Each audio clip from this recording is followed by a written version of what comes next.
వాక్య పరిపూర్ణత ప్రార్థన చేస్తున్నామండి. మహోన్నతుడమైన యేసుక్రీస్తు ప్రభువా, నీ ఘనమైన ఉన్నతమైన శ్రేష్టమైన నీ గొప్ప నామాన్ని బట్టి నీ స్తోత్రములు నేను చెల్లించుకుంటున్నాను. ఈ ఉదయకాలము మమ్మల్ందరినీ ప్రేమించి ప్రాణాప్రాప్తించి ఇదిగో నాయన పరలోకపు గవి తెరవబడి మా ప్రభువారు పరిశుద్ధాత్మ నడిపింపు ద్వారా మమ్మల్ని అందరినీ నీ వాక్కుల చేత మీరు నడిపిస్తున్నందుకు మీకు స్తోత్రములు మేము చెల్లించుకుంటున్నాం. మరొకసారి నాయన మీ దాసుడు చెప్తున్న లేఖన భాగాలను ప్రభువా మీరే మీ దాసునికి వివరించి దూరగా మీరుండి వాడుకోమని మేము ప్రార్థన చేస్తున్నాం. ప్రతి మాటను ప్రభువా మేమందరం కూడా నేర్చుకొని ఆత్మీయంగా ఎదుగుదల మీరు దయచేయమని కూడా వేడుకుంటున్నాం. అయినా ఈ కూడికలు ప్రభువా ఈ మహిమార్థ నిమిత్తం జరుపుకుంటున్నందుకై కూడా మీకు స్తోత్రములు మేము చెల్లించుకున్నాం. ఇప్పుడు విదాసం చెప్పే ప్రతి మాటలో మీరు మాట్లాడి బలపరచుమని మీరు వాడుకొని మహిమ పొందమని మా ప్రభువును మా రక్షకుడు అయిన యేసుక్రీస్తు ప్రభువు వారి దయగలిగిన నామములో ప్రార్థన చేసి వేడుకుంటున్నాము తండ్రి. ఆమేన్.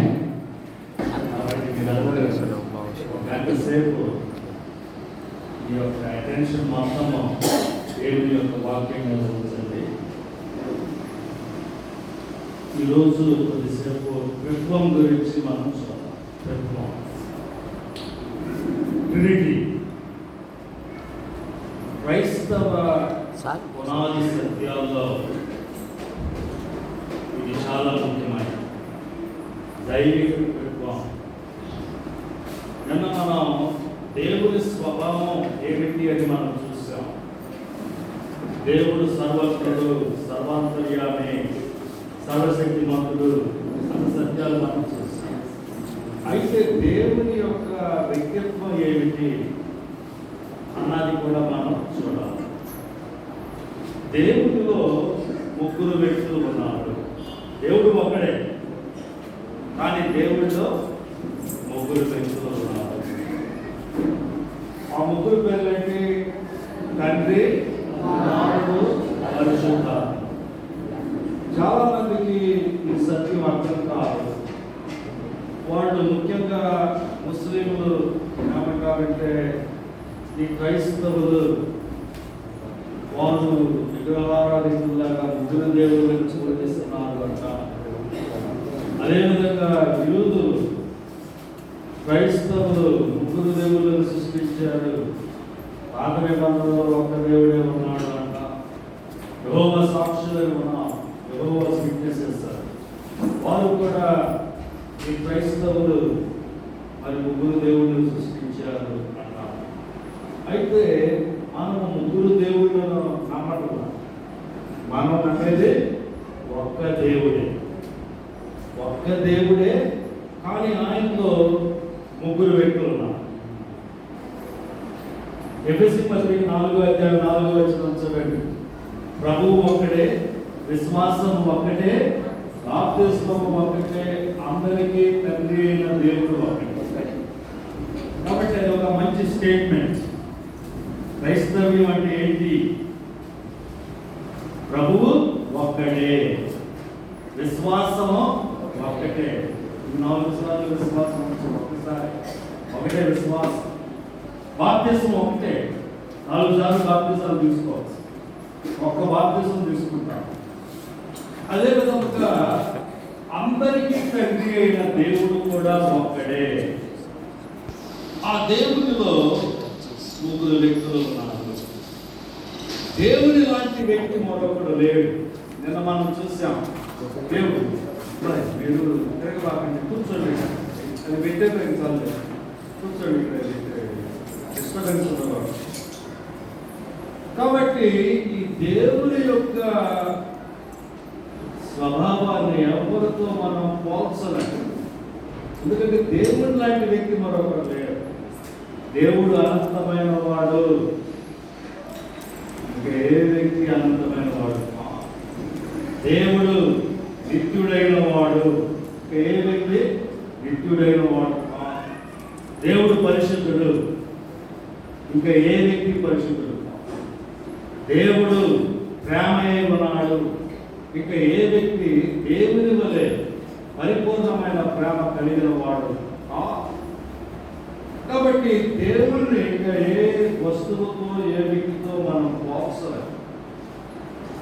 అయితే దేవుని యొక్క ఛాయలు మనకు అన్ని చోట్ల కనిపిస్తాయి. కాలం 3 రకాలుగా ఉంది. భూతకాలము, వర్తమానము, భవిష్యత్తు కాలం. మ్యాటర్ సాలిడ్స్ రూపంలో ఉంది, లిక్విడ్స్ రూపంలో ఉంది, గ్యాస్ రూపంలో ఉంది. అదేవిధంగా ఎగ్జిస్టెన్స్, ఈ ప్రపంచము, లేకపోతే పరలోకము, లేకపోతే నరకం, 3 రకాలుగా ఉంది. ఆ విధముగా ఈ 3 చాలా చోట్ల మనకు కనబడదు, కానీ అది దేవునికి పోలిక కాదు. ఎందుకంటే దేవుని లాంటిది ఇంకా ఏమీ లేవు. ఈ తత్వం గురించి ఒక 8 సత్యాలు మీతో పంచుకోవాలని నేను ఆశపడుతున్నాను. మొట్టమొదటిది త్రిత్వములోని సముదాయం. అసలు త్రిత్వంలో ఉన్న సముదాయం ఏంటి? త్రిత్వంలో 3 వ్యక్తులు ఉన్నారు. తండ్రి, కుమారుడు, పరిశుద్ధాత్ముడు. ఈ 3 వ్యక్తులు సమన్వయంతో పనిచేయడం మనం చూస్తూ. ట్రినిటీ అనేది బైబిల్లో లేకపోయినప్పటికీ, అంటే ఆ మాట బైబిల్లో లేదు, కానీ ఆ సత్యము బైబిల్లో ఉంది. ఈ త్రిత్వమైన ఉన్న దేవుడి గురించి ఎక్కువగా చెప్పింది ప్రభు యేసుక్రీస్తు. యేసుక్రీస్తు ప్రభు జీవితాన్ని మీద చూడండి, త్రిత్వం మనకు స్పష్టంగా కనిపిస్తుంది. ఆయన జనాన్ని చూడండి. నిన్న మనం చూసాం కదా, లోకస్వార్త 1:37 మరియమ్మ గారితో దేవుడు ఏమన్నాడు? పరిశుద్ధాత్మ నీ మీదకి వచ్చును, సర్వోన్నతుని శక్తి నిన్ను కమ్ముకును కనుక పుట్టబోవు శిశువు పరిశుద్ధుడై దేవుని కుమారుడు అనబడును. అక్కడ మనకి త్రిత్వం కనిపిస్తుంది. పరిశుద్ధాత్ముడు వచ్చాడు, కన్యమరియ గర్భం దాల్చి పుట్టినటువంటి శిశువు దేవుని కుమారుడయ్యాడు, తండ్రి యొక్క కుమారుడయ్యాడు. అదేవిధంగా యేసుక్రీస్తు ప్రభు యొక్క బాప్తిసాన్ని మీరు చూడండి. ఆయన బాప్తిసం పొంది బయటికి రాగానే ఆకాశం విప్పబడింది. దేవుని ఆత్మ ఒక పావురం వలె దిగి ఆయన మీదకు వచ్చాడు. పరలోకంలో ఉండి తండ్రి ఏమన్నాడు? ఇదిగో ఈయన నా ప్రియ కుమారుడు, ఈయనందు నేను ఆనందించుతున్నాను. కాబట్టి దైవిక త్రిత్వము యేసు ప్రభువు బాప్తిసం పొందినప్పుడు ఒక లైన్లో మనకు కనిపిస్తూ ఉన్నాడు.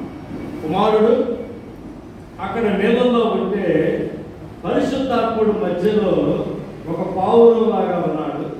పరలోకంలోనేమో తండ్రి అయినటువంటి దేవుడు ఉన్నాడు. ఒక లైన్లో మనకి దైవిక త్రిత్వం కనిపిస్తూ ఉంది. అదే విధంగా ఆయన పరిచర్యలో కూడా యేసుక్రీస్తు ప్రభువు స్పష్టముగా దైవిక త్రిత్వం గురించి బోధించడం జరిగింది. ఉదాహరణకు యోహాను సువార్త 14వ అధ్యాయంలో మీరు చూడండి. యోహాను సువార్త 14వ అధ్యాయంలో 16వ వచనం మీరు చూడండి. నేను తండ్రిని వేడుకొందును, మీ యొద్ద ఎల్లప్పుడూ ఉండుటకై ఆయన వేరొక స్వరూపియకు ఆత్మను మీకు అనుగ్రహించును. యేసు ప్రభు ఏమంటున్నాడు? నేను తండ్రిని వేడుకుంటాను, తండ్రి ఒక ఆదరణకర్తను అనగా సత్య స్వరూపియకు ఆత్మను పంపిస్తాడు.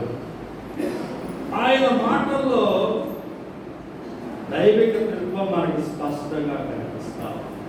తండ్రి వేరు, మన దగ్గరికి వచ్చిన పరిశుద్ధాత్ముడు వేరు, కుమారుడైన యేసుక్రీస్తు వేరు. ఈ ముగ్గురు వేరు వేరు వ్యక్తులు. కొంతమంది ఏమంటారంటే ఒక్క దేవుడే కొంతకాలం తండ్రిగా, కొంతకాలం కుమారుడిగా, కొంతకాలం పరిశుద్ధాత్మగా కనిపిస్తూ ఉన్నాడు అంట. అంటే నేనున్నాను అనుకోండి, నేను మా నాన్న కుమారుడిని, నా భార్యకి భర్తని, నా పిల్లలకి తండ్రిని, నా స్నేహితుడికి స్నేహితుడిని, ఒకే వ్యక్తిని కానీ 4 రకాలుగా కనిపిస్తామన్నాడు. అయితే అది కాదు, త్రిత్వం అంటే అది కాదు. ఒక్క దేవుడే 3 రకాలుగా కనిపించడం కాదు. త్రిత్వం అంటే ముగ్గురు వేరు వేరు వ్యక్తులు. అదే ఇక్కడ యోహాను సువార్త 14లో మనము చూస్తున్నాం. తండ్రిని నేను అడుగుతాను, పరిశుద్ధాత్ముడిని ఆదరణకర్తను మీ దగ్గరికి పంపుతాడు యేసు ప్రభు. ఇక్కడ స్పష్టంగా చెబుతున్నా.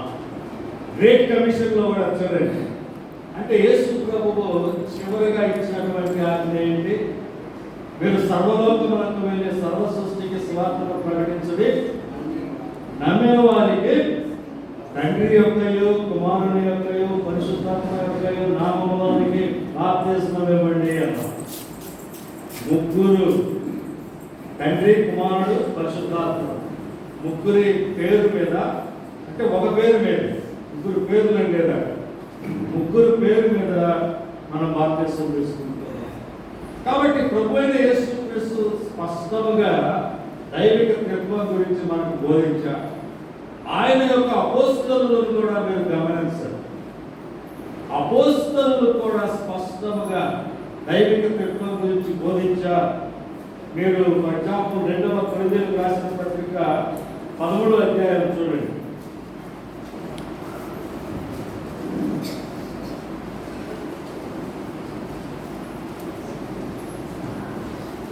2వ కొరింథీయులకు రాసిన పత్రిక 13వ అధ్యాయం 14వ వచనం చూడండి. అదే ఇక్కడ చివరి వచనం. ప్రభువైన యేసుక్రీస్తు కృపయు దేవుని ప్రేమయు పరిశుద్ధాత్మ సహవాసమును మీకందరికీ తోడై ఉండును గాక. మరి పౌలు గారు దైవిక త్రిత్వాన్ని ఉపయోగించి మనల్ని దీవిస్తున్నాం. యేసుక్రీస్తు కృప, దేవుని ప్రేమ, పరిశుద్ధాత్మ యొక్క సహవాసం, ఈ 3 మీకు కావాలి అని ఆయన అంటా ఉన్నారు. అదేవిధంగా 1వ కొరింథీయులకు రాసిన పత్రిక 8వ అధ్యాయం కూడా చూడండి. 1వ కొరింథీయులకు రాసిన పత్రిక 8వ అధ్యాయము 6వ వచనం నుండి మీరు చూడండి. ఆకాశమందైనను భూమి మీదనైనను దేవతలు అనబడిన మీకున్నను మనకు ఒక్కడే దేవుడున్నాడు, ఆయన తండ్రి. ఆయన నుండి సమస్తమును కలిగెను, ఆయన నిమిత్తము మనమున్నాము, మరియు మనకు ప్రభువు ఒక్కడే, ఆయన యేసుక్రీస్తు. ఆయన ద్వారా సమస్తమును కలిగెను, మనము ఆయన ద్వారా కలిగిన వారు. కాబట్టి ఈ ప్రపంచంలో ఎంతో మంది దేవతలు ఉన్నారు అని పౌలు గారు అంటా ఉన్నారు. అయితే మనకు మాత్రము ఒక్కడే దేవుడు ఉన్నాడు, ఆయన తండ్రి. ఆయన నుండి సమస్తము కలిగెను, ఆయన నిమిత్తము మనమున్నాము. అదేవిధంగా మనకు ప్రభువు ఒక్కడే. ఒకవైపేమో మనకు తండ్రి ఒక్కడే అంటున్నాడు, మనకు దేవుడు ఒక్కడే అంటున్నాడు. ఇంకోవైపేమో మనకు ప్రభువు ఒక్కడే, ఆయన యేసుక్రీస్తు. ఆయన ద్వారా సమస్తం కలిగింది. తండ్రి కూడా సృష్టికర్తే, కుమారుడు కూడా సృష్టికర్త.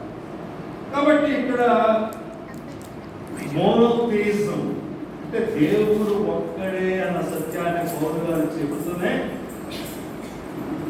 తండ్రి వేరు, కుమారుడు వేరు, ఆ దైవిక త్రిత్వం గురించి ఆయన స్పష్టంగా మాట్లాడుతా ఉన్నాడు.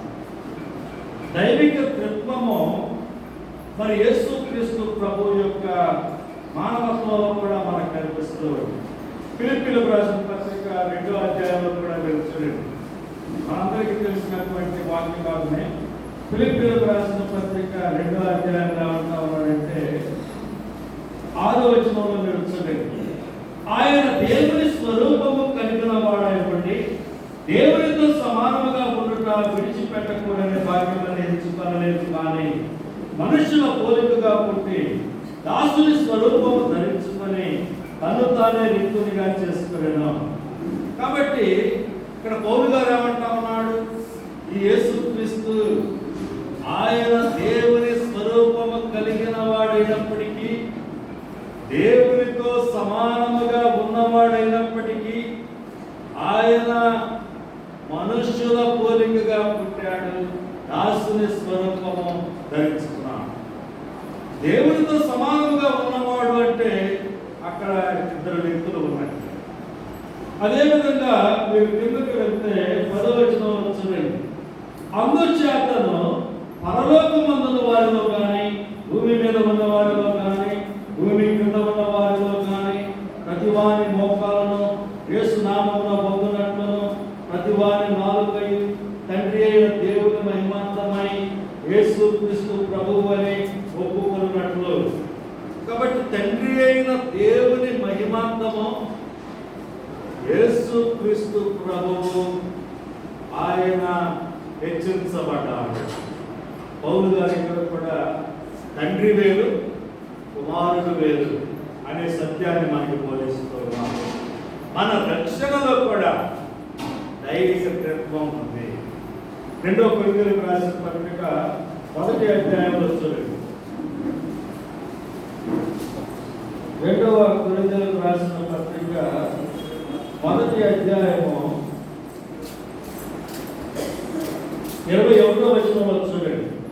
మీతో కూడా క్రీస్తునందు నిలిచి ఉన్నట్లుగా మమ్మను స్థిరపరిచి అభిషేకించిన వాడు దేవుడే. ఆయన మనకు ముద్ర వేసి మన హృదయములలో మనకు ఆత్మ అను సంచకరువును అనుగ్రహించి ఉన్నాడు. రక్షించబడిన మీరు యేసుక్రీస్తునందు కుమారుడైన క్రీస్తునందు నిలిచి ఉన్నారు. మిమ్మల్ని స్థిరపరిచి అభిషేకించిన వాడు దేవుడే. ఆయన తండ్రి అయిన దేవుడు. అదే విధముగా మీకు ముద్ర వేసి పరిశుద్ధాత్మ అనే సంచకరువును కూడా నేర్పించారు. కాబట్టి రక్షణ పొందారంటే మీరు దైవిక త్రిత్వం వల్ల అది సాధ్యపడింది. తండ్రి మిమ్మల్ని అభిషేకించాడు, కుమారుడు మిమ్మల్ని స్థిరపరిచాడు, పరిశుద్ధాత్ముడు మీకు ముద్ర వేశాడు. ఆ ముగ్గురు కలిసి పనిచేయడం వల్లే మీరు రక్షించబడ్డారు అని పౌలు గారు ఇక్కడ స్పష్టంగా బోధిస్తూ ఉన్నారు. కాబట్టి యేసుక్రీస్తు ప్రభువు మాత్రమే కాదు, అపోస్తలుడైన పౌలు గారు కూడా ఈ దైవిక త్రిత్వం గురించి మనకు స్పష్టంగా బోధించాడు. అపోస్తలుడైన యోహాను గారిని కూడా చూడండి. యోహాను సువార్త 1వ అధ్యాయానికి మీరు వెళ్తే, యోహాను సువార్త 1వ అధ్యాయము 1వ వచనం చూడండి. ఆదియందు వాక్యము ఉండెను, వాక్యము దేవుని యొద్ద ఉండెను, వాక్యము దేవుడై ఉండెను. ఆయన ఆదియందు దేవుని యొద్ద ఉండెను, సమస్తమును ఆయన మూలముగా కలిగెను. ఆ మాటలు మీరు గమనిస్తే ఆదియందు వాక్యం ఉంది, వాక్యము దేవుని యొద్ద ఉండెను, వాక్యము దేవుడై ఉండెను. కాబట్టి వాక్యమే దేవుడు. ఆ వాక్యమై ఉన్న దేవుడు దేవుడి దగ్గర ఉన్నాడు. అది ఎలా సాధ్యం? దేవుడు ఒక్కడే అయితే వాక్యమై ఉన్న దేవుడు దేవుని యొద్ద ఎలా ఉంటాడు? దైవిక త్రిత్వం ఉంటేనే అది సాధ్యపడుతుంది. దేవుడిలో ముగ్గురు వ్యక్తులు ఉంటేనే ఇది సాధ్యపడే. అదేవిధంగా యోహాను గారు 1 యోహాను యోహాను పత్రికలో కూడా ఈ యొక్క దైవిక కృప గురించి స్పష్టంగా మనకు రాస్తా ఉన్నాడు. మొదటి యోహాను పత్రిక 5వ అధ్యాయం చూడండి. మొదటి యోహాను పత్రిక 5వ అధ్యాయము 6వ వచనం చూడండి. నీళ్ళ ద్వారాను రక్తము ద్వారాను వచ్చిన వాడికి అనగా యేసు క్రీస్తే. ఈయన నీళ్లతో మాత్రమే కాక నీళ్లతోనూ రక్తముతోనూ వచ్చెను. ఆత్మ సత్యము కనుక సాక్ష్యం ఇచ్చువాడు ఆత్మయే. సాక్ష్యం ఇచ్చువారు ముగ్గురు, అనగా ఆత్మయు నీళ్లను రక్తమును ఈ ముగ్గురును ఏకీభవించి ఉన్నారు. ఈ ముగ్గురు తండ్రి, కుమారుడు, పరిశుద్ధాత్ముడు. ఈ ముగ్గురు ఏకీభవించే యేసు క్రీస్తు ప్రభువు శరీరధారిగా వచ్చాడు అని సాక్ష్యం ఇస్తామన్నారు అని యోహాను గారు ఇక్కడ రాస్తా ఉన్నారు. అదేవిధంగా అపోస్తలుడైన పేతురు గారు ఆయన కూడా దైవిక తత్వాన్ని బోధించాడు. మీరు చూడండి 1వ పేతురు పత్రికలో 1వ పేతురు పత్రిక 1వ అధ్యాయంలో మీరు చూడండి.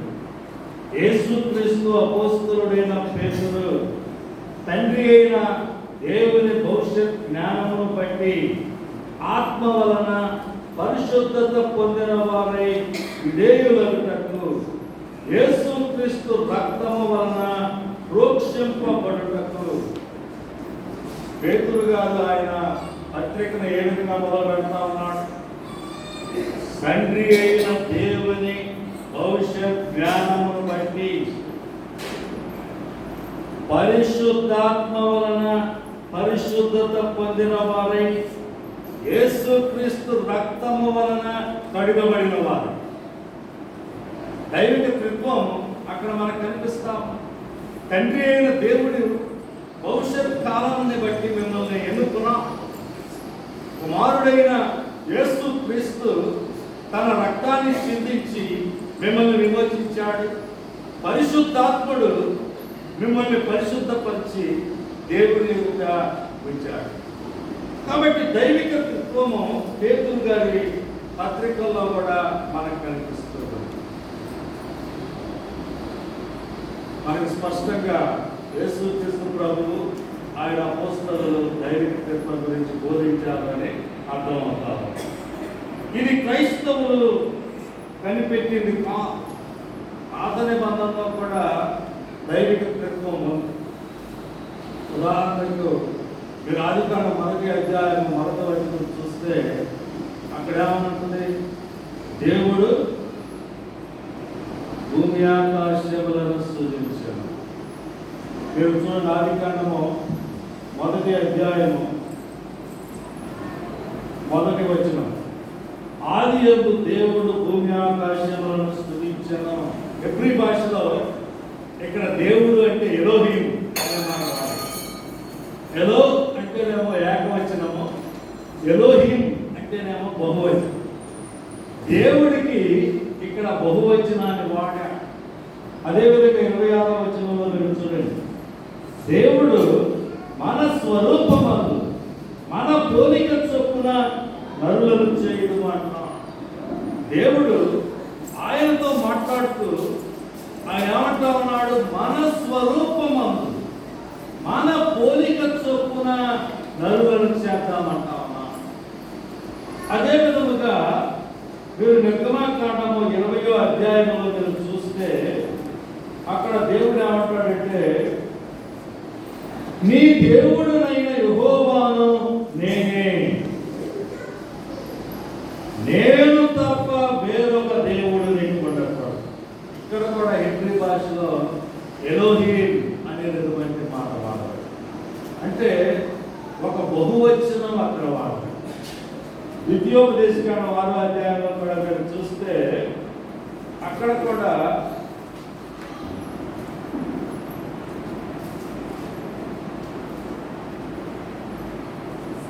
నాలుగో వచనం చూడండి. ఇశ్రాయేలు వినుము, మన దేవుడైన యెహోవా అద్వితీయుడగు యెహోవా నీ పూర్ణ హృదయముతోనూ నీ పూర్ణాత్మతోనూ నీ పూర్ణ శక్తితోనూ నీ దేవుడైన యెహోవాను ప్రేమింపవలెను. ఇక్కడ దేవుడు అద్వితీయుడు అంటే ఆయన ఒక్కడు మాత్రమే అని చెప్తున్నాడు. అయితే ఇక్కడ కూడా ఎలోహీం వచనం. అంటే దేవుడిలో ఉన్నటువంటి ముగ్గురు వ్యక్తులను అది ప్రతిబింబిస్తూ ఉంది. దేవుడు చేసినటువంటి ప్రవచనాల్లో కూడా మనం దాన్ని చూస్తాం. మనం రాత్రి చూసే కదా, కీర్తన 2వ అధ్యాయంలో దేవుడు ఏమన్నాడు? యెహోవా నాకేలాగ సెలవిచ్చెను, నీవు నా కుమారుడవు, నేడు నిన్ను కనియున్నాను. దేవుడు అంటున్నాడు ఆ మాట, నీవు నా కుమారుడవు, నేడు నిన్ను కనియున్నాను. ఆ మాట ఎవరు అంటున్నాడు? యేసుక్రీస్తు ప్రభువు అంటా ఉన్నాడు. సామెతల గ్రంథంలో కూడా మీరు చూడండి, సామెతల గ్రంథం 30వ అధ్యాయంలో మీరు చూస్తే 4వ వచనంలో చూడండి, ఆకాశమునకెక్కి మరలా దిగిన వాడెవడు, తన పిడికిళ్లతో గాలిని పట్టుకున్న వాడెవడు, బట్టలో నీళ్లు మూట కట్టిన వాడెవడు, భూమి యొక్క దిక్కులన్నిటిని స్థాపించిన వాడెవడు, ఆయన పేరేమో, ఆయన కుమారుని పేరేమో నీకు తెలిసి ఉన్నదా? ఆ మాటలు మీరు గమనించండి.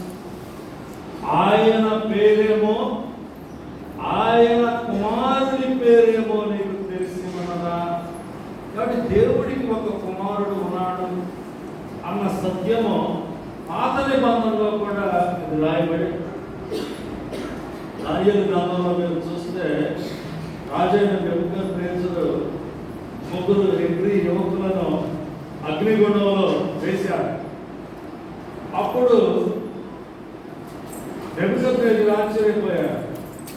ఆ ముగ్గురు యువకులు ఆ అగ్నిలో కాలిపోవాలి. ఆయనకి ఇంకా ఆశ్చర్యం కలిగించింది ఏంటి? ఆ ముగ్గురితో పాటు 4వ వ్యక్తి కూడా ఉన్నాడు. ఆ 4వ వ్యక్తి దేవుని కుమారుని వలె ఆయన కనిపించింది. కాబట్టి దేవుని కుమారుడు అక్కడ కనిపించింది ఎవరైతే? యేసుక్రీస్తు ప్రభువే. పాత నిబంధనలో కూడా ఈ యొక్క త్రిత్వం అనేది స్పష్టంగా మనకు కనిపిస్తుంది. కాబట్టి మొట్టమొదటిది త్రిత్వంలోని సముదాయం, రెండోది త్రిత్వములోని సంబంధం. ఈ ముగ్గురు వ్యక్తుల మధ్య సంబంధం ఏంటి? యెషయా గ్రంథము 9వ అధ్యాయంలో మనం చదువుతాం. ఇదిగో మనకు ఒక శిశువు పుట్టెను, మనకు కుమారుడు అనుగ్రహించబడెను, ఆశ్చర్యకరుడు, ఆలోచనకర్త, బలవంతుడైన దేవుడు, నిత్యుడగు తండ్రి, సమాధానకర్తయకు అధిపతి అని అతనికి పేరు పెట్టబడు. మనకు శిశువు పుట్టెను, కుమారుడు అనుగ్రహించబడెను. కుమారుడు పట్ల పుట్టింది శిశువు మాత్రమే. కుమారుడు పరలోకంలో శాశ్వతమైనటువంటి వ్యక్తి. కుమారుడు పట్ల యేసుక్రీస్తు ప్రభువుని మనం ఈ భూలోకంలో దేవుని కుమారుడు అని పిలుస్తూ ఉన్నాం. అయితే ఆయన జీవితము ఈ భూమి మీద మొదలుపడుతుంది. ఆయన ఈ భూమి మీదకు రాకముందే పరలోకంలో కూడా ఆయన ఉన్నాడు. ఆ సత్యమే మనకు అక్కడ అర్థమవుతుంది. ఆయనకున్న ఒక పేరేంటి? నిత్యుడగు తండ్రి. ఆయన నిత్యుడు, ఎటర్నల్ ఫాదర్. కుమారుడే కానీ ఆయనకు కూడా తండ్రి అన్న పేరు పెట్టబడేది. ఎందుకంటే ఆయన తండ్రికి పుట్టినవాడు. మనం చాలాసార్లు తండ్రి అయిన దేవుడు, కుమారుడైన దేవుడు అంటే ముఖ్యంగా క్రైస్తవులు ఏమనుకుంటారంటే, ఓహో కుమారుడైన దేవుడు తండ్రికి పుట్టాడా అనుకుంటా. అయితే కుమారుడైన దేవుడు తండ్రికి పుట్టినటువంటి వాడు. వాళ్ళిద్దరూ నిత్యుడైనటువంటి ఇద్దరు కూడా ఇద్దరిని నిత్యుడైన దేవుడని మనం పిలవచ్చు. తండ్రి కుమారుడి కంటే ముందు వచ్చిన వాడు, ఇద్దరు నిత్యత్వం అంతా ఉన్నటువంటి వాడు. ఎటర్నల్ ఫాదర్ అని తండ్రిని పిలవచ్చు, కుమారుడిని కూడా పిలవచ్చు. అదే మనకు యెషయా గ్రంథం 9వ అధ్యాయంలో కనిపిస్తుంది. అదేవిధంగా యేసుక్రీస్తు ప్రభువు పరిశుద్ధాత్ముడికి పుట్టాడని, పరిశుద్ధాత్మ చేత ఆయన చేయబడ్డం, సృష్టించబడ్డం. లోకస్వార్త 1వ అధ్యాయంలో మనం చూస్తే కదా, పరిశుద్ధాత్మ నీ మీదకి వచ్చును, సర్వోన్నతుని శక్తి నిన్ను కమ్ముకొనును, గనుక పుట్టబో శిశువు దేవుని కుమారుడు. ఇక్కడ పరిశుద్ధాత్ముడు యేసుక్రీస్తు ప్రభువును కన్యమర్య గర్భంలో రూపొందించాడు, సృష్టించాడు అని మనకు అర్థమవుతుంది. ఆ విధముగా త్రిత్వంలో ఉన్నటువంటి ముగ్గురు వ్యక్తుల మధ్య ఉన్న సంబంధం ఏంటంటే, వారు ఒకరిలో నుండి ఇంకొకరు వచ్చినట్లు వారు ముగ్గురు నిత్యులైనటువంటి వ్యక్తులే. అది వారి మధ్యలో ఉన్నటువంటి సంబంధం. మూడో సత్యం ఏంటంటే, త్రిత్వములో ఒక సమతుల్యం ఉంది. ఈ ముగ్గురు ఒకరికంటే మరొకరు ఎక్కువ, వారిలో సమతుల్యత ఉంది. వారు సమానమైనటువంటి వ్యక్తులే. మనాన్ గారు హెబ్రీయులకు రాసిన పత్రికలో ఒక చక్కటి సత్యము మాకు దాచి చూపించాడు. ఆ సత్యం మీరు చూస్తే మీకు అది స్పష్టంగా అర్థమవుతుంది. హెబ్రీయులకు రాసిన పత్రిక 1వ అధ్యాయంలో మీరు చూడండి, 5వ వచనం నుండి మీరు చూడండి. ఏలయనగా నీవు నా కుమారుడవు, నేను నేడు నిన్ను కనిగొన్నాను అని, ఇదియు గాక నేను ఆయనకు తండ్రినై ఉండను, ఆయన నాకు కుమారుడై ఉండును అని ఆ దూతలలో ఎవరితోనైనా ఎప్పుడైనా చెప్పనా? మరియు ఆయన భూలోకమునకు ఆది సంపూర్తిని మరలా రప్పించినప్పుడు దేవుని దూతలందరూ ఆయనకు నమస్కారం చేయవలెనని చెప్పుచున్నాడు.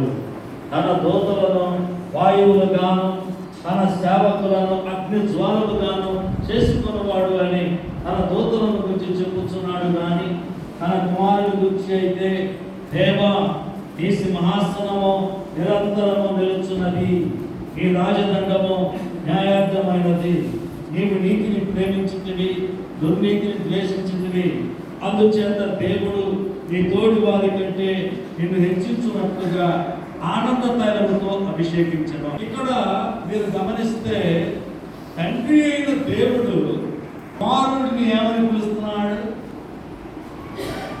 8వ వచనం చూడండి, దేవా నీ సింహాసనము నిరంతరము నిలుచున్నది.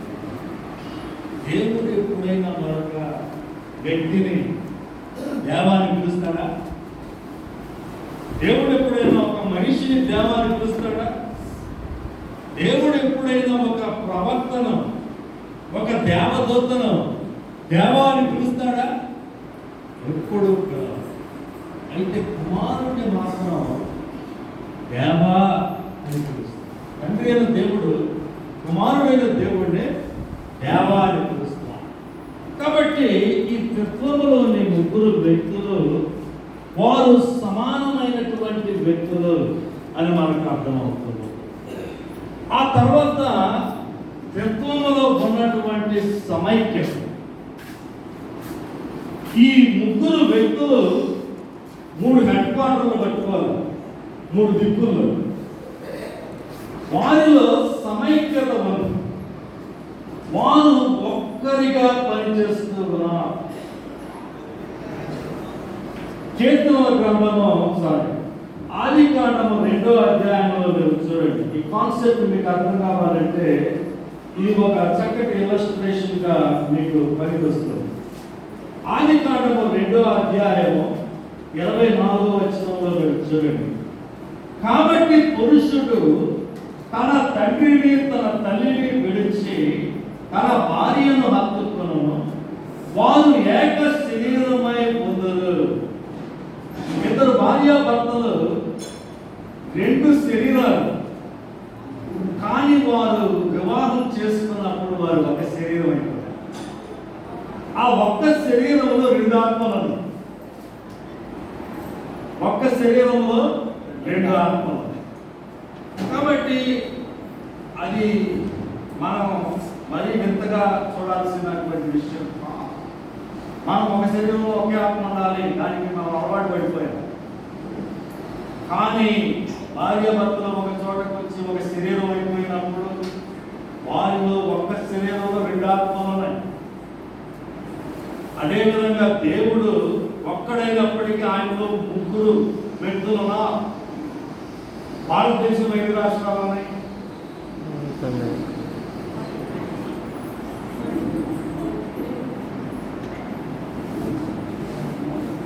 ఎంబీసీ చదువుతున్నారు కదా చెప్తున్నా. భారతదేశంలో 5 రాష్ట్రాలు,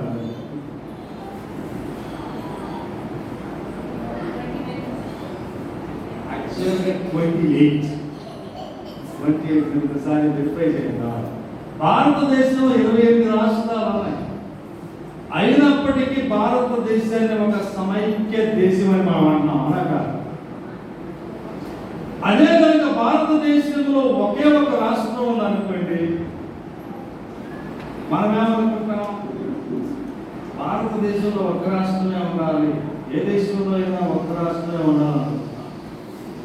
ఫర్ ఎగ్జాంపుల్, ఒక విదేశీయుడు మన దగ్గరికి వచ్చి మా దేశంలో 20 రాష్ట్రాలు ఉన్నాయి అన్నాడు అనుకోండి, మనం పెద్దగా ఆశ్చర్యపోం. ఎందుకని మా దేశంలో 28 ఉన్నాయి, మేము ఒక సమైక్య దేశంగా లేమా? మరి మీ దేశంలో 20 రాష్ట్రాలు అంటే మీరు కూడా ఒక దేశంగా ఉండొచ్చు అని బాగుంటుంది. అదే మన దేశంలో ఒకటే రాష్ట్రం ఉందనుకోండి, ఆ విదేశీయుడు మా దేశంలో 20 రాష్ట్రాలు ఉన్నాయంటే మనకి ఆశ్చర్యం వేస్తుంది. ఏందయ్యా మీ దేశంలో 20 రాష్ట్రాలు ఎలా ఉంటాయి, మా దేశంలో ఒక రాష్ట్రమే ఉంది అని మనం. కాబట్టి మనం అలవాటు లేక ఈ యొక్క దైవిక తత్వాన్ని మనం అర్థం చేసుకోలేకపోతున్నాం. ద్రాక్ష గెల ఉందనుకోండి, అందులో చాలా ద్రాక్షకాయలు ఉన్నప్పటికీ అది ఒక గెల మాత్రం. ఒక దేశంలో 28 రాష్ట్రాలు ఉన్నప్పటికీ అది ఒక సమైక్య దేశమే, ఏకైక దేశమే.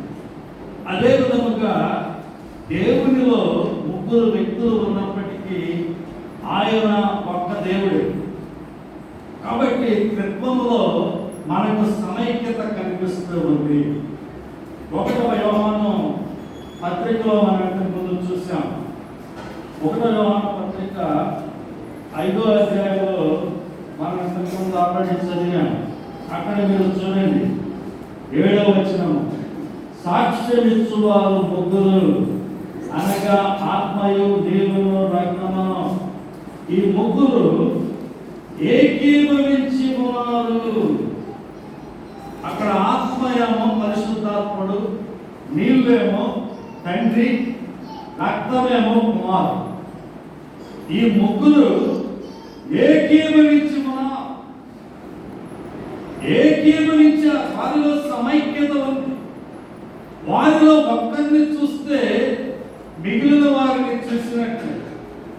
యోహాను సువార్త 14వ అధ్యాయంలో కూడా మీరు చూడండి.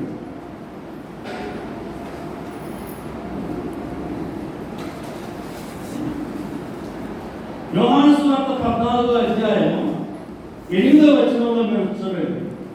అప్పుడు ఫిలిప్పు, ప్రభువా, తండ్రిని మాకు కనపరచుము, మాకంతే చాలునని ఆయనతో చెప్పగా, యేసు, ఫిలిప్పు, నేను ఎంతకాలము మీ వద్ద ఉండినాను, నీవు నన్ను ఎరుగవా? నన్ను చూచిన వాడు తండ్రిని చూచుచున్నాడు. యేసు ప్రభువుని ఫిలిప్పు ఏమన్నాడు? ప్రభువా, తండ్రిని ఎప్పుడు చూపిస్తావు? ఫిలిప్పు ఏమనుకుంటున్నాడు?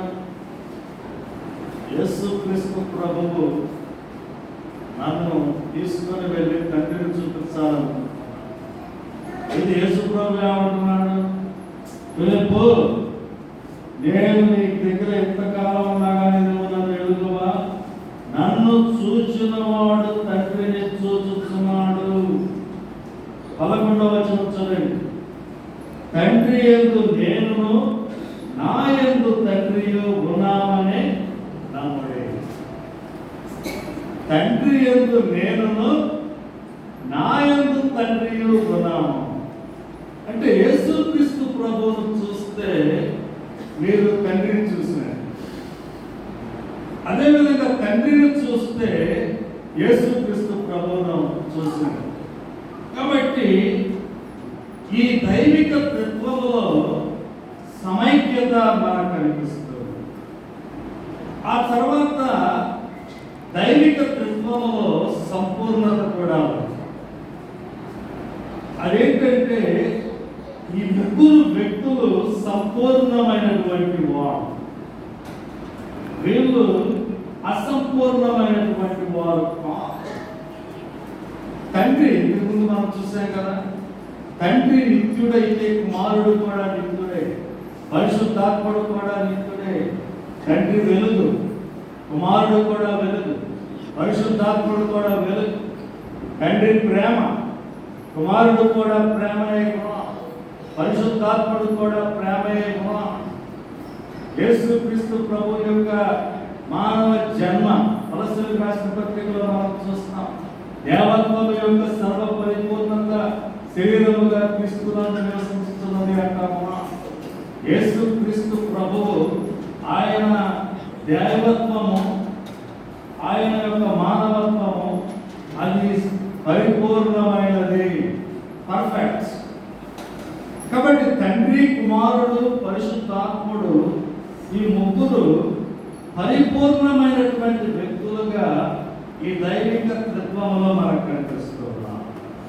ఆ తర్వాత దైవిక తత్వంలో ఉన్నటువంటి సహవాసం, దైవిక తత్వంలో ఉన్నటువంటి సహవాసాన్ని కూడా మనం జాగ్రత్తగా గమనించాలి. ఆ యొక్క సహవాసము అది ఎంతో మనోహరమై, ఆ నిత్యత్వం అంతా ఈ ముగ్గురు వ్యక్తులు ఎంతో సౌందర్యకరమైన ప్రేమతో నిండినటువంటి సహవాసములో వారు ఉన్నారు. అది ఎంతో గొప్ప సహవాసం. ఇంతకుముందు మనం చూసాం కదా, తండ్రి కుమారుణ్ణి చూసి ఏమంటామన్నాడు? ఇదిగో ఈయన నా ప్రియ కుమారుడు, ఈయన యందు నేను ఆనందిస్తున్నాను. కుమారుణ్ణి చూసి తండ్రి ప్రతి క్షణము ఎంతో గొప్ప ఆనందాన్ని పొందుతున్నాడు. అదేవిధంగా కుమారుడు కూడా తండ్రిని చూసి ఎంతో గొప్ప ఆనందాన్ని పొందుతున్నాడు. పరిశుద్ధాత్ముడు కూడా యేసుక్రీస్తు ప్రభువును చూసి ఎంతో గొప్ప ఆనందాన్ని పొందుతున్నాం. పరిశుద్ధాత్మ సహవాసము కూడా అది ఆనందాన్ని ఇచ్చే. రోమపత్రికలో మనం చదువుతాం కదా, దేవుని రాజ్యము భోజనమును పానమును కాదు కానీ నీతియు సమాధానమును పరిశుద్ధాత్మ యందునే ఆనందమునై ఉన్నది. పరిశుద్ధాత్మ అంటే మనందరికి భయం. అమ్మో నా పాపాన్ని ఎత్తి చూపిస్తాడు, నన్ను ఒక దుఃఖముతో విచారముతో నింపేస్తాడు అనుకుంటాం. అయితే పరిశుద్ధాత్మకు మనము లోబడినప్పుడు పరిశుద్ధాత్మ సహవాసము మనలను దేవుని ఆనందముతో నింపుతూ. ఎందుకంటే పరిశుద్ధాత్ముడు తండ్రితో కుమారునితో ఆయన నిత్యమైన ఆనంద సహవాసములో ఉన్నాం. ఎప్పుడైతే మనం పరిశుద్ధాత్ముడికి లోబడతామో ఆ గొప్ప సహవాసములో మనము కూడా పాలు పొందుతున్నాం. కాబట్టి త్రిత్వములో ఉన్నటువంటి సహవాసాన్ని మనం గమనిస్తే అందులో గొప్ప ఆనందం ఉంది. ఇంతకుముందు మనం చూసాం కదా, భార్య భర్తల సంబంధం కూడా దేవుడు ఈ త్రిత్వాన్ని చూసే రూపొందించాడు. ఏ విధముగా త్రిత్వములో ముగ్గురు వ్యక్తులు ఒక చోటకు వచ్చి సంతోషాన్ని, ఆనందాన్ని, సహవాసాన్ని అనుభవిస్తూ ఉన్నారు. భార్య భర్తలు కూడా ఒక శరీరముగా మారి, రెండు ఆత్మలు ఒక శరీరం. వారు గొప్ప ఆనందాన్ని అనుభవిస్తున్నారు. కాబట్టి ఇద్దరు భార్య భర్తలు ఈ దైవిక తత్వాన్ని చూసి నేర్చుకుంటే వారి దాంపత్య జీవితం అసలు చాలా సంతోషకరంగా ఉంటుంది. ఇద్దరు స్నేహితులు దైవిక తత్వంలో ఉన్న సహవాసాన్ని చూసి నేర్చుకుంటే వారి స్నేహము ఎంతో మధురంగా ఉంది. ఒక కుటుంబంలో ఉన్నటువంటి తల్లి తండ్రి బిడ్డలు ఈ దైవిక తత్వంలో ఉన్నటువంటి సహవాసాన్ని చూసి నేర్చుకుంటే ఆ కుటుంబము ఎంతో ఆనందకరమైన కుటుంబముగా అది ఉంటుంది. ఒక క్రైస్తవ సంఘము కూడా దైవిక తత్వములో ఉన్నటువంటి సహవాసంలాగా మనమందరం ఉండాలయ్యా అని ఆ క్రైస్తవ సంఘం ప్రయత్నించి వారిని వెంబడిస్తే ఆ క్రైస్తవ సంఘము మరి ఎంతో సంతోషకరమైనటువంటి సంఘముగా అది ఉంటుంది. కాబట్టి క్రైస్తవ సంఘము కూడా అది వెంబడించాల్సినటువంటి నమూనా ఎవరంటే దైవిక తత్వమే.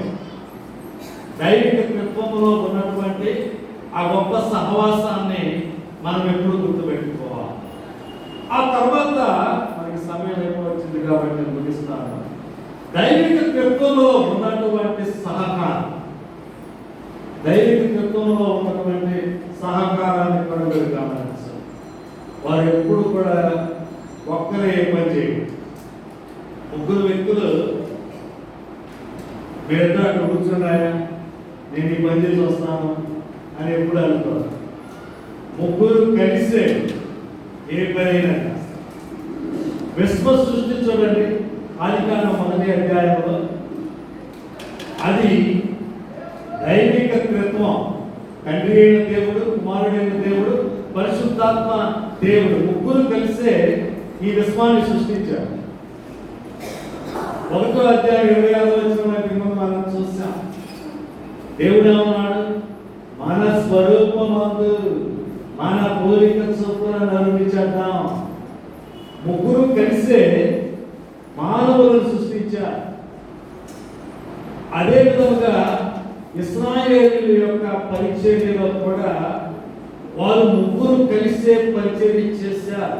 మన దేవనాన్న గారు ఒకసారి ఒక మంచి వచనం నాకు చూపించాడు. యెషయా గ్రంథం 53వ అధ్యాయంలో మీరు చూడండి. యెషయా గ్రంథము 53వ అధ్యాయంలో మీరు చూస్తే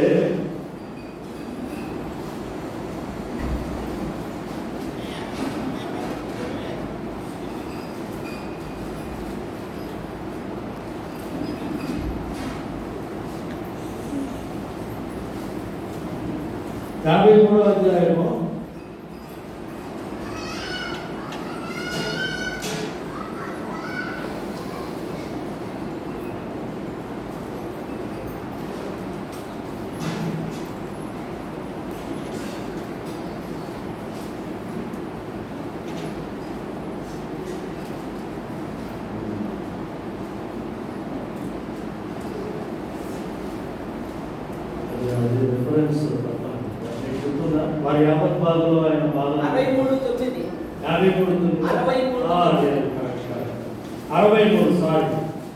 63వ అధ్యాయం 9వ వచనం చూడండి. వారి యావత్ బాధలో ఆయన బాధను ఆయన సన్నిధి దూత వారిని రక్షించెను. 10వ వచనంలో చూస్తే అయినను వారు తిరుగుబాటు చేసి ఆయన పరిశుద్ధాత్మను దుఃఖింపచేయగా ఆయన వారికి విరోధి ఆయను. ఇశ్రాయేలీయులతో దేవుడు నడవడం, అక్కడ కూడా దైవిక తత్వం వారితో నడిచింది. వారి యావత్ బాధలు ఆయన బాధలు తండ్రి అయిన దేవుడు ఇశ్రాయేలీయుల బాధంతా ఆయన పంచుకున్నాడు. ఆయన సన్నిధి దూత వారిని రక్షించాడు. ఆ సన్నిధి దూత ఎవరంటే ప్రభు అయిన యేసుక్రీస్తు. వారిని అనేక సార్లు యేసుక్రీస్తు ప్రభు రక్షించాడు. అపోస్తలుడైన పౌలు గారు రాశారు, 40 సంవత్సరములు వారిని వెంబడించిన బండ ఎవరు? యేసుక్రీస్తు ప్రభువే. అదేవిధంగా 10వ వచనంలో ఏమంటున్నాడు? ఆయన పరిశుద్ధాత్మను వారు దుఃఖింపజేశారు. కాబట్టి తండ్రి, కుమారుడు, పరిశుద్ధాత్ముడు ముగ్గురు ఇశ్రాయేలీయులతో పాటు వారు నడిచారు. వారి సహకారం అలాంటి, ఒకరికి ఒకరు సహకరించుకుంటూ వాళ్ళు ఉన్నారు. యేసుక్రీస్తు ప్రభు జన్మలో కూడా ఇంతకుముందు మనం చూసాం కదా, దైవిక త్రిత్వము వలనే ఆయన ఈ భూమి మీదకి రాడు. యేసుక్రీస్తు ప్రభు బాప్తిస్మంలో కూడా దైవిక త్రిత్వాన్ని మనం చూసాం. ఆయన పరిచర్యలో పరిశుద్ధాత్ముడు ఆయన్ని బలపరచడం మనం చూస్తాం. అదేవిధంగా శిలువ దగ్గర దైవిక త్రిత్వం మనకు కనిపిస్తుంది. ఆయనను మరణం నుండి లేపింది ఎవరు? పరిశుద్ధాత్ముడే. కాబట్టి దైవిక త్రిత్వము ఒక గొప్ప సహకారాన్ని మనం చూస్తూ ఉన్నాం. ఈ రోజున దైవిక త్రిత్వము క్రైస్తవ సంఘం ద్వారా పనిచేస్తూ ఉంది. మనం చదువుతాం, 1 కొరింథీయులకు రాసిన పత్రికలో చదువుతాం. 12వ అధ్యాయం, కృపావరములు నానా విధములుగా ఉన్నవి కానీ ఆత్మ ఒక్కడే, పరిచర్యలు నానా విధములుగా ఉన్నవి కానీ ప్రభువు ఒక్కడే, నానా విధములైన కార్యములు కలవు కానీ అందరిలోనూ అన్నిటినీ జరిగించు దేవుడు ఒక్కడే.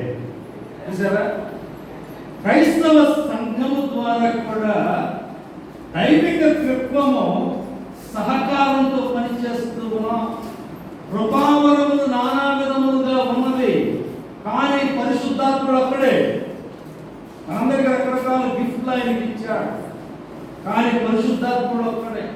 పరిచర్యలు నానా విధములుగా ఉన్నవి కానీ ప్రభువు ఒక్కడే. మీరందరూ రకరకాల పరిచర్యలు చేస్తారు, అయితే మీ అందరికీ ప్రభువు ఒక్కడే. నానా విధములైన కార్యములు గలవు కానీ అందరిలోనూ అన్నిటినీ జరిగించు దేవుడు ఒక్కడే, అంటే తండ్రి ఒక్కడే. కాబట్టి దైవిక త్రిత్వములో ఉన్నటువంటి ఆ మనోహరమైనటువంటి సహకారాన్ని మనం గమనిస్తూ ఉన్నాం. సహోదరులు చాలా సార్లు వెంటనే వారు పోట్లాడుకుంటూ ఉంటాం, వెంటనే వారు కీచులాడుకుంటూ ఉంటాం, వెంటనే వారు మనస్పర్ధలు పెంచుకుంటూ ఉంటాం. దానికి కారణం ఏంటంటే వారు దైవిక త్రిత్వంలో ఉన్నటువంటి ఈ మనోహరమైనటువంటి సహకారాన్ని వారు వెంబడించుతున్నారు. వారు మన శరీరాన్ని, మన సొంత ఆలోచనల్ని వెంబడించినప్పుడే క్రైస్తవ సంఘంలో మరి అనేక రకాలైనటువంటి విభేదాలు, పొరపక్షాలు, ఇంకా గ్రూపులు ఇవన్నీ మొదలవుతూ ఉన్నాయి. అయితే పరిశుద్ధాత్మ దేవుడు, తండ్రి, కుమారుడు వాళ్ళు మనతో ఏమంటున్నారంటే, మీరు మావలే ఒకరికి ఒకరు సహకరించుకుంటే మీ సంఘాలు చాలా బాగుంటాయి. చివరిగా దైవిక త్రిత్వములో ఉన్నటువంటి సహకారం, దైవిక త్రిత్వము వారు సహకరించుకోవటమే కాదు, వారు ఒకరి కోసం ఒకరు సమర్పించుకుంటారు. తండ్రి కుమారుడి కోసము సమర్పించుకుంటారు, కుమారుడు తండ్రి కోసం సమర్పించుకుంటారు, పరిశుద్ధాత్ముడు కుమారుడి కోసము సమర్పించుకుంటారు. యేసుక్రీస్తు ప్రభు సిలువ వేయబడటం అంటే మరి దాన్ని మనం యేసుక్రీస్తు ప్రభు ఒక్కడి త్యాగమే అనుకుంటాం. అయితే అందులో తండ్రి అయినటువంటి దేవుడి త్యాగం కూడా ఉంది. ఒక కుమారుణ్ణి చంపడం అంటే ఒక బలవంతుడైన దేవుడు ఒప్పుకుంటాడా? సామాన్యంగా ఒప్పుతాడు. మన రాష్ట్ర ముఖ్యమంత్రి గారు నారా చంద్రబాబు నాయుడు గారు, మరి ఆయన కుమారుడు నారా లోకేష్ గారు. నారా లోకేష్ గారు ఇక్కడికి వచ్చారనుకోండి, మనమందరం ఆయన పట్టుకొని కొడుతున్నాం అనుకోండి, చంద్రబాబు నాయుడు గారు ఊరుకున్నాడా? వెంటనే ఫోన్ చేస్తాడు, అదే ఎస్పీ ఏం చేస్తున్నారా, నా కొడుకును కొడతామంటే అక్కడ వాళ్ళు చూస్తా ఉన్నారా, వెళ్ళడా అంటాడు. వెంటనే పోలీసులు వస్తారు, AK-47 తీసుకొని మన అందరిని కాల్చి పడేస్తారు. అలాగా ఒక బలవంతుడైన తండ్రి తన కుమారుడి మీద చేస్తే ఊరుకుంటాడా? ఊరుకోడు. బలవంతుడైనటువంటి దేవుడు యేసుక్రీస్తు ప్రభు మీద చెయ్యి వేసినప్పుడు, ఆయన మీద మొట్టమొదటి దెబ్బ తగిలినప్పుడే ఒక్క దేవదూతలు పంపిస్తే చాలు, వాళ్ళందరినీ ముక్కలు చేశారు. ఆ రోమా సైనికులు, ఆ యూదుని వాళ్ళందరూ. అయితే మీరు చూడండి, బలవంతుడైన దేవుడు, పరలోకములో ఉన్న దేవుడు తన కుమారుడిని వాడు ఆ విధముగా హింసిస్తున్నా ఆయన ఓర్చుకున్నా. ఎందుకంటే దాని ద్వారానే మనం రక్షించబడాలి. ఆయన రక్తము చిందితేనే మనకు విమోచన. అందుకనే తండ్రి అయిన దేవుడు కుమారుడైనటువంటి దేవుణ్ణి హింసిస్తున్నప్పటికీ ఆయన ఓర్చుకున్నా. అదేవిధంగా పరిశుద్ధాత్మని చూడండి, మరి మనం దేనికి పనికిరాని వాళ్ళం, మనతో కలిసి జీవించడానికి ఆయన ఈ భూమి మీదకి వచ్చాడు. పెంతెకొస్తు రోజున 2000 సంవత్సరాల క్రితము ఈ భూమి మీదకి వచ్చి ఎప్పటికీ ఆయన మన హృదయాల్లో జీవిస్తూనే ఉన్నాం. కాబట్టి దైవిక త్రిత్వములో సమర్పణ కూడా మనకు కనిపిస్తుంది. దైవిక త్రిత్వములో మరి ఈ రోజున మనము 8 గొప్ప సత్యాలు చూసాము. మొట్టమొదటి ఏంటి? దైవిక త్రిత్వములో ఉన్నటువంటి సముదాయం, తండ్రి, కుమారుడు, పరిశుద్ధాత్ముడు, ముగ్గురు వ్యక్తులు మనకు కనిపిస్తున్నారు. రెండోదిగా దైవిక త్రిత్వములో ఉన్నటువంటి సంబంధాన్ని మీరు చూడండి. తండ్రి, కుమారుడు, పరిశుద్ధాత్ముడు వారి యొక్క సంబంధము, వారు ఒకరికి ఒకరు పుట్టినవాడు, వారి సంబంధము అది నిత్యమైనటువంటి సంబంధం. మూడోదిగా వారి మధ్యలో సమతుల్యం మనకు కనిపిస్తుంది. వారు సమానమైనటువంటి వ్యక్తులు, సమానమైనటువంటి పరిపూర్ణత వారిలో ఉంది, సమానమైనటువంటి దైవత్వం వారిలో ఉంది. అదేవిధంగా దైవిక త్రిత్వంలోని ముగ్గురు వ్యక్తులు సమైక్యంగా ఉన్నారని మనం చూస్తాం. వారు ముగ్గురు వేరువేరుగా పనిచేయలేదు, వారు ముగ్గురు సమైక్యంగా పనిచేస్తూ ఉన్నారు. వారిలో తండ్రిని చూస్తే కుమారుని చూసినట్లే, కుమారుని చూస్తే తండ్రిని చూసినట్లే. ఆ తర్వాత దైవిక త్రిత్వములో సంపూర్ణత మనకు కనిపిస్తూ ఉంది. వారు సంపూర్ణమైనటువంటి ముగ్గురు వ్యక్తులుగా మనకు కనిపిస్తూ ఉన్నారు. ఆ తర్వాత దైవిక త్రిత్వములో గొప్ప సహవాసం మనకు కనిపిస్తూ ఉంది. ఆ అపూర్వమైనటువంటి సహవాసాన్ని మనం కూడా అనుకరించాలి. ఆ తర్వాత దైవిక త్రిత్వములో గొప్ప సహకారం మనకు కనిపిస్తుంది. వారు ముగ్గురు ఒకరికి ఒకరు సహకరించుకుంటూ తమ యొక్క చిత్తాన్ని, తమ యొక్క లక్ష్యాలను ఈ భూమి మీద నెరవేరుస్తూ ఉన్నారు. చివరిగా దైవిక త్రిత్వములో ఉన్నటువంటి సమర్పణ మీరు గమనించాలి. వారు ఒకరికి ఒకరు విధేయులవుతూ ఉన్నారు. చాలా మంది ఏమంటారు, చాలా మంది ముస్లింలు ఏమంటారంటే, నాతో కూడా ఒక ఆయన అన్నాడు, యేసుక్రీస్తు ప్రభువు తండ్రికి విధేయుడు అయ్యాడు కాబట్టి ఆయన తండ్రి ఈక్వల్ కాదు. అదే పొరపాటు. యేసు ప్రభువు తండ్రికి విధేయుడయ్యాడు, దాని అర్థం ఆయన తండ్రి కంటే తక్కువ అని కాదు. దాని అర్థము ఆయన తను తాను తగ్గించుకొని సమర్పించుకున్నాడు. ఫిలిప్పీయులకు రాసిన పత్రిక 2లో మనం చూసాం అదే సత్యం. ఆయన దేవుడితో సమానముగా ఉన్నప్పటికీ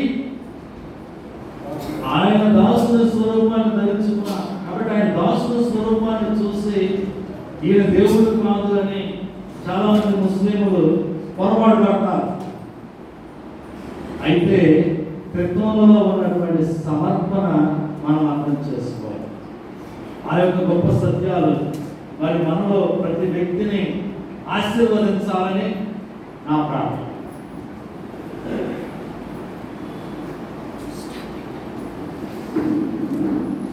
అంత ఆశామాష విషయం కాదు, కానీ చాలా సులువుగా మరి అందరికీ అర్థమయ్యే విధంగా అద్భుతంగా మాట్లాడాలని నాకు మనస్ఫూర్తిగా తెలియజేస్తున్నాను. ఎట్లా అంటే దేవా అని క్రీస్తు పిలువబడుట అనే విషయాన్ని నేను కొత్తగా అయిన అంటే మనం అంటున్నాం తండ్రి అయిన దేవుడు ప్రభువైన యేసు క్రీస్తుడు దేవా అని పిలువబడ్డాడు. రెండవ మాట నాకు బాగా కొత్తగా అనిపించిన మాట తండ్రి. యేసు ప్రభువును తండ్రిగా సంబోధించారు. కాబట్టి ఈ వీడియోలో తప్పనిసరిగా మన యూట్యూబ్లో మన గ్రూప్లోకి వస్తుంది. మరీ ఒకటికి 10 సార్లు ఈ వీడియోను చూసి మరి దిత్వాన్ని గురించిన సత్యాన్ని అర్థం చేసుకోవడానికి ప్రయత్నించాలని కోరుకుంటున్నాను. ఇంత సులువుగా చెప్పేవారు ఉంటారని నా మట్టుకు మన మధ్యలో అటువంటి వారు లేరని నేను నమ్ముతున్నాను. కాబట్టి ఈ సందర్భంగా ప్రత్యేకంగా పాలనకు ప్రత్యేకమైన వందనాలు తెలియజేసుకుంటున్నాను. ప్రార్థన చేస్తున్నాను. కృపా కనికరము కలిగిన మా తండ్రి కుమార పరిశుద్ధాత్మలుగా మీ మధ్యలో ఉండేటువంటి బంధము, సంబంధము, పరస్పర సహకారము, సమర్పణ, త్యాగం, మీ మధ్యలో ఉండేటువంటి ఈ విషయాలని మీ ఆత్మ ద్వారా మీరు ఈ దినము మాకు వెల్లడి చేసినందుకై మీ కృతజ్ఞతలు చెల్లించుకుంటూ ఉన్నాం. మా ఎడల ప్రేమను చూపించి మీ దాసుని బలపరిచి అద్భుతకరమైన రీతిలో మరి మీరు వివరించినందుకే మీకు మరోసారి స్తుతి కృతజ్ఞతలు చెల్లించుకుంటూ ఉన్నాం. మా ప్రభువా ఈ కూడికలను ఇలాగూ మీరు నడిపిస్తున్నందుకే స్తోత్రములు చెల్లించుకుంటూ ఉన్నాం.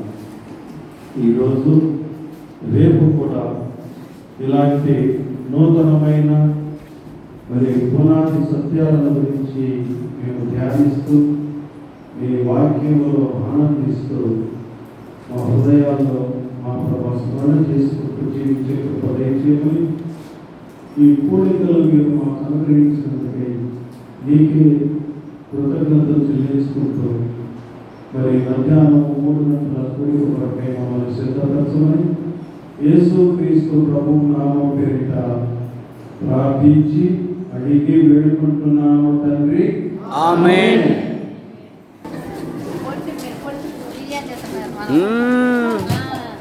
మీరు కూడా కనపడాలా, మీరు బాగా కష్టపడుతున్నారు.